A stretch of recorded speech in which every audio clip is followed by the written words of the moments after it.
Hi, I'm Jody with Smashing Pixels, and I'm here to give you 7 tips to making great video. Now, my first tip... Are you using that microwave? No. Can I use it? Yeah, Here are my 7 tips. Location. I'm using this natural setting. By natural, I mean office environment. But there's a lot of distractions even in a simple location like this. You have to be mindful of everything the camera sees. You can see the side of this monitor, but are you supposed to see what's on the monitor? These gloves are rather distracting, and perhaps I should move them out of the way. Also, off to the side, there's a bag that you can see part of the contents. Is that important for the video? No. We should really be mindful of everything you can see within the location that you're filming. Of course, if you clear too much away, it ends up looking like an empty room. And I don't think that's the image you're necessarily going for. So when it comes to location, remember, keep it clean, keep it clear, and keep a keen eye on what you can see through your lens. We've changed location into the simple studio setup. Now I have to be aware of the background noise. Can you hear that? It sounds like people are talking in the other room. Hey, we're recording next door.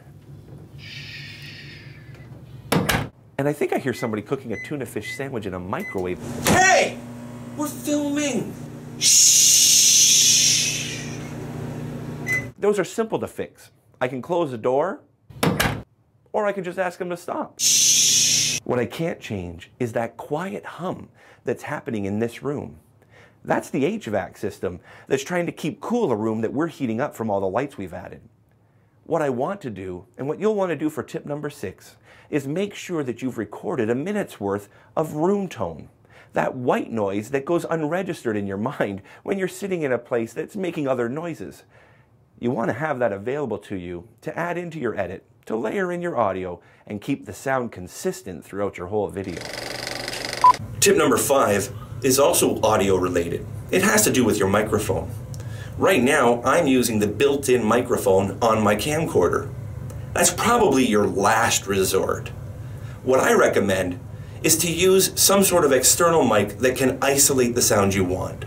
I've been using a lavalier mic, but you could also use a handheld mic, which can be unidirectional and will also be able to focus your sound between you and a guest. The lavalier mic is good for a single person recording, and you may need multiple inputs in order to use multiple microphones. But a handheld microphone can be passed back and forth and can also be used in voiceovers if you attach it to a microphone stand. The tip here is to use a microphone to get the clearest recording possible. Most cameras come with a white balance feature, and what that means is you need something white to balance out what the colors should be within the spectrum of your camera. How you can do that is hold up a simple white piece of paper and let the camera set itself from there. You want your whites to be white, you want your flesh tones to be fleshy, and that's your tip number 4. Can you believe that we've already done 4 tips and we're just getting to camera selection now? It shows you how important it is in the pecking order of things to consider. When you go into a big box store, it can be overwhelming to look at all the different digital camera availabilities to you. And I don't want you to get caught up in the bells and whistles of each different make and model. In the end, most cameras are going to suit what you need for the video that you're going to produce. It all depends on what the final project is going to be used for. Your digital camcorders are perfect for YouTube posting. Your DSLRs are improving with each generation on the video capabilities. Even your iPhone can shoot in HD footage, but it has a limited storage capability. But tip number 3 when it comes to camera selection is remember that content always trumps your camera. Having a good story will always keep people watching more than having a good camera. Tip number 2 may be our quickest and easiest tip. Use a tripod. Handheld footage has a place. It can add edginess and it can add a certain dimension, but a tripod will give you that steady camera look that you want from a professional video. It can add smooth pans or tilts, even zoom. So unless you're going for the Blair Witch effect, stabilize your camera. Tip number 1, camera orientation. This tip could save the world. Okay, maybe I'm exaggerating a little bit, but it's certainly a pet peeve for most of us in the video world. Camera orientation. When you consider a digital camera, you can take a picture horizontally or you can take a picture vertically, and you can convert those by turning them. You can't do that with video. We live in a widescreen world. Everything is shot horizontally. If you try shooting it vertically, you're going to end up looking like you're Batman walking up the side of a building. You were right, Robin. This is a great way to limber up. Yes, there's nothing quite like a bat clamp. We've been dealing with video modification for a very long time.